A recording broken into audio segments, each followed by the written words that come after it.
এই তোমরা আবার কি সব গান বার করেছো, মাস্টার মাস্টার, এই ওইসব বাজাবে না, ওইসব বাজাবে না। আবার ভিডিও করে এক যে কুকুরকে ডাকছে এসবগুলো করবে না। হ্যাঁ, প্রথম শর্ত আমাদের বিজেপিকে আটকানো। এই 294টা সিটে দুর্নীতিগ্রস্ত চোর তৃণমূলকে আটকাতে চায় এবং লটারিয়াস ক্রিমিনালকে বিদায় দাও, এই আওয়াজ বলে দেবে। ওই শর্তের সাথে কি ছিল? তৃণমূলকে হারানো। তাই বিজেপিকে আটকানো, তৃণমূলকে হারাবার জন্য আমরা এই 2026 সালে নির্বাচনে মাত্র 30টা সিটে লড়াই করছি। কিন্তু বিগত 5 বছরে আমরা মার খেয়ে, জেল কেটে, কেস খেয়ে, আমাদের একাধিক কর্মীকে খুন হয়ে পাহাড় থেকে সাগর পর্যন্ত আমাদের সংগঠনকে আমরা বিস্তার করেছি।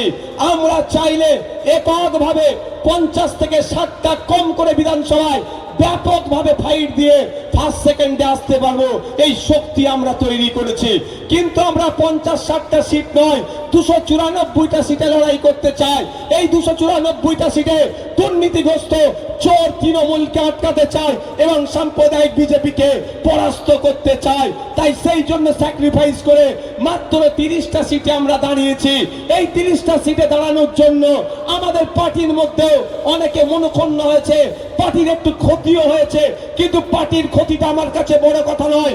বাংলার না ক্ষতি হয়ে যায়, বাংলার নাগরিকের না ক্ষতি হয়ে যায়, সেটাই আমাদের পার্টির কাছে বড় বিবেচ্য।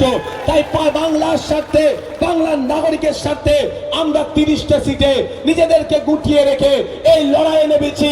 যে লড়াইয়ে জিততে হবে, এখানে কোনো জিতা ছাড়া কোনো অপশন নাই। বা ক্ষমতায় আসতে হবে, বাম আইএসএফ ক্ষমতায় আসছে, সেই লক্ষ্যে আমরা নেমেছি। তাই 30টা সিটের মধ্যে নন্দীগ্রামটাও আমাদের ভাগে আসে। কিন্তু দুর্ভাগ্য, বামেদের সাথে আলোচনা করার পরেও বামেদের একটা অন্যতম শরিক দল সিপিআই ইচ্ছাকৃতভাবে আইএসএফ এর সিটে ডবল সিট দিয়েছে। সুতরাং আপনারা মনে রাখবেন কথা, যে আইএসএফ নন্দীগ্রামে সিপিআই এর সিটের উপরে দেয়নি, বরঞ্চ নন্দীগ্রামটা আইএসএফ এর ভাগে পড়েছিল। বামেদের একটা শরিক দল সিপিআই ইচ্ছাকৃতভাবে ওখানে কাউকে সহযোগিতা বা যে কোনো বিষয় আমি প্রসঙ্গে যাব না, আমাদের সিটের উপরে ওরা সিটকে চাপিয়েছে। মাথায় থাকবে, আমরা কারো সিটের উপরে সিট দিয়ে ভোট কাটতে যাইনি। আমাদের ভাগের সিটে আমরা দিয়েছিলাম।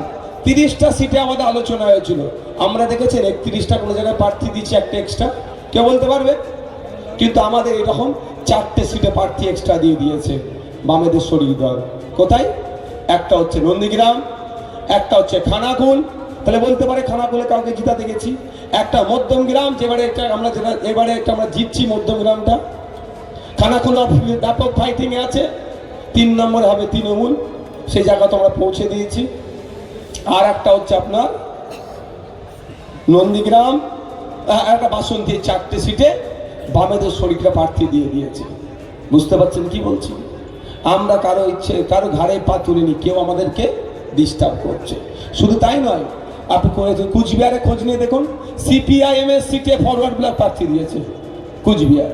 এটা একটা বদমাইশ একটা করেছে। দেখ, এইগুলো আপনাদের ছোট ছোট বিষয়গুলো আপনাদেরকে ক্লিয়ার রাখতে হবে।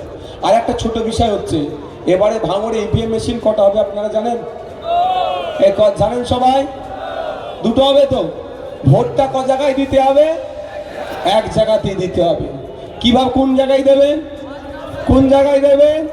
এসএসসি ইভিএম মেশিন 1, 2, 3, 4, 5 আমার নাম লেখা থাকবে, মোহাম্মদ নওশাদ সিদ্দিকী। তারপরে আমার ছবি থাকবে, তারপরে খামচিহ্ন থাকবে, তারপরে একটা সুইচ থাকবে। এই আওয়াজ হবে, মানে কাজ হয়ে গেছে। লটারিয়াস ক্রিমিনালকে বিদায় দাও, এই আওয়াজ বলে দেবে। বুঝতে পেরেছ? নাম থাকবে, ছবি থাকবে, খামচিহ্ন থাকবে, তার সোজাসুজি। ঠিক আছে? এই ভোট দেওয়ার সাথে সাথে আপনাদের আরেকটু কাজ করতে হবে। হয়ে গেল, সুইচ মারলে তার 2-4 সেকেন্ডের মধ্যে দেখবেন একটা ছোট্ট বাক্স মতো থাকবে, একটা স্লিপ কেটে ওই বাক্সের মধ্যেই পড়ছে। একটু চোখটা রাখবেন, ওখানে খামচিহ্ন ছবি হবে আর আমার নামটা লেখা উঠবে। এটা হবে। বাই চান্স মেশিন যদি গন্ডগোল করে অন্য কিছু আসতে পারে, সঙ্গে সঙ্গে আপনারা বেরিয়ে আমাদের যারা নেতৃত্ব আছে তাদেরকে বলে দেবেন এই ধরনের ঘটনা চলছে। আমার কাছে খবর আছে একটু ইভিএম মেশিন নাকি চেঞ্জ হবে। বুঝতে পারছেন তো? 62টা চেঞ্জ করতে পারে, বড় বড় অফিসাররা নাকি যুক্ত, যা করছে করুক। এতটুকু বলে দিচ্ছি, এটা 2021 নয়। ওহিদুল, কারিমুল, আসাদুল, হাসানুর, রাইনুর, প্রচুর আমাদের জাহাঙ্গীর ভাই থেকে শুরু করে ডাক্তার যারা আছে, প্রচুর পুলিশকে দিয়ে তারা কাটিয়েছে, জেল খাটিয়েছে, আটঘাট সব শিখে গেছে। কোথায় ইভিএম ঢুকাতে হবে আর কোথা থেকে বার করতে হবে ভালো জানে। এইগুলো হচ্ছে, আমি বলছি আপনাদের চুরি ফুরি নয়, এইগুলো হচ্ছে মার্কেটটা একটু গরম করে রাখছে। কি জন্য? ওদের দলের লোকেদেরকে একটু মানসিক বুস্ট আপ করতে চাইছে, আর কিচ্ছু নয়। যে তোরা যাই করবি কর, আমি ইভিএম চেঞ্জ করলেও জিতে যাবো, অত সহজ? তোমাকে আমরা কি খালি মাঠ দিয়ে দেবো নাকি? হ্যাঁ, তোমার রেফারিও থাক না, তোমার রেফারি যা আছে লাইসম্যান তুমি সব দাও, আমরা 11খানা যা আছে না 13টা অঞ্চলে তোমাকে বুঝিয়ে দেবো ভালো করে। তারপর আমাদের বামপন্থীর নেতৃত্বরা আছে, সিনিয়র মোস্ট, তারা জাহাঙ্গীর ভাই কোথায় গেল গো? আচ্ছা, যারা আছে তারা ভালো করে বুঝিয়ে দেবে। এটাই হোক। ভাঙড়ে একটাও না কাঁচা বাড়ি থাকে, ভাঙড়ের একটাও রাস্তা না কাঁচা থাকে, ভাঙড়ে বোমের আওয়াজ না হয়, ভাঙড়ের অলিতে গলিতে লাইট হবে, ভাঙড়ের অলিতে গলিতে সিসিটিভি বসবে, ভাঙড়ের মায়েরা বাপেরা নিরাপদে থাকবে, ভাঙড় থেকে রাজ্যের বিভিন্ন প্রান্তে বাস চলবে, ভাঙড়ে শিয়ালদা থেকে ভাঙড় হয়ে রেল যাবে, ভাঙড় উন্নততর হবে, ভাঙড়ে লেদার কমপ্লেক্সে ভাঙড়ের ভূমিপুত্রদের জন্য সংরক্ষণ হবে, ভাঙড়ে স্পোর্টস কমপ্লেক্স হবে, ভাঙড়ে মহিলাদের জন্য কলেজ হবে, ভাঙড়ের সার্বিক উন্নয়ন হবে। এটা আমরা চাই, এটা আমরা চাই। কিন্তু আপনাদের জানিয়ে রাখি, একটা বড় চক্রান্ত চলছে। সেক্টর 5 অবধি হয়েছে জানেন তো, সেক্টর 6, 7, 8 করার পরিকল্পনা চলছে। রাজারহাটিয়ায় নিউ টাউনে শর্ট লেগার জায়গা নাই, সেক্টর 6, 7, 8 করার পরিকল্পনা করেছে ভাঙড়কে। ও একদিন বক্তব্য দিতে দিতে মুখ ফসকে একটা কথা বলে ফেলেছে, সৃষ্টিকর্তা যেটা করে ভালোর জন্যই করে। কি বলেছিল খেয়াল আছে? এনকেডি এর আন্ডারে এনে দেবো, নর্থ ক্যালকাটা ডেভেলপমেন্ট অথরিটি।